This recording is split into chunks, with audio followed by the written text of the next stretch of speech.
અંકલેશ્વરના જૂના દીવા ગામે મકાન બંધ કરી સંબંધીને મળવા જતા બંધ મકાનને નિશાન બનાવી તસ્કરો સોનાના દાગીના લઈને પલાયન થયા।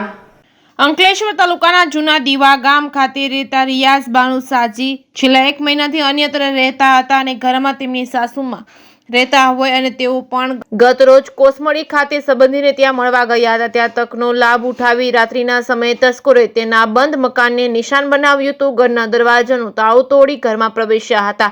તસ્કરોએ ઘરમાં રહેલી લોખંડની તિજોરી તોડી અંદર રહેલા સોનાના દાગીનાની ચોરી કરી ફરાર થઈ ગયા હતા। સવારે ગ્રામજનો દ્વારા ચોરી અંગે રઝિયાન બેનને જાણ કરતા તેઓ સ્થળ પર દોડી આવ્યા હતા, જ્યાં તેઓએ ઘરના સામાન વેરવિખેર જોતા ચોરી થઈ હોવાનું માલુમ પડ્યું હતું। આ અંગે તેમના સાસુને જાણ કરી શહેર એ ડિવિઝન પોલીસ મથકે જાણ કરી હતી। ઘરમાં સાસુમાં અને તેમની નણંદના સોના ચાંદીના દાગીના મળી કુલ 10 તોલા ઉપરાંતના ઘરેણાંની ચોરી થઈ હોવાની માહિતી મળી હતી। આ અંગે પોલીસ મથકે ફરિયાદ આપતા પોલીસે રઝિયા બાનુ સાજીદની ફરિયાદ આધારે 5.50 લાખની ચોરીનો ગુનો નોંધી વધુ તપાસ હાથ ધરી હતી। સમગ્ર પંથકમાં તસ્કરો બેફામ બન્યા છે। તસ્કરોને પોલીસની કોઈ પણ જાતનો ભય ન હોય તેમ ચોરીની ઘટનાને અંજામ આપી રહ્યા છે। તેને લઈને હવે પોલીસ પેટ્રોલિંગ વધારવામાં આવે તેવી લોક માંગ ઉઠવા પામી છે।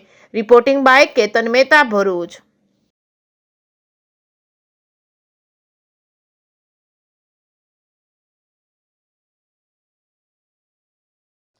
હું રઝિયા સાજી અને અમે છેલ્લા 1 મહિનાથી ઘરે ના હતા ને રાતે ચોરોએ ઘરને નિશાન બનાવ્યું ને ચોરી કરી ને દાગીના લઈને ફરાર થઈ ગયા। કેટલી વાર રકમ ચોરી થઈ છે? એમાં મારી નણંદનો એક 5 તોલાનો સેટ હતો, મારી સાસુનો એક 4 તોલાનો સેટ, બ્રાસલેટ ને વીંટી હતી। પોલીસ ફરિયાદ કરી છે? અમે પોલીસ ફરિયાદ કરી છે। પોલીસ આવીને ગઈ? હા, પોલીસ આવીને ગઈ છે।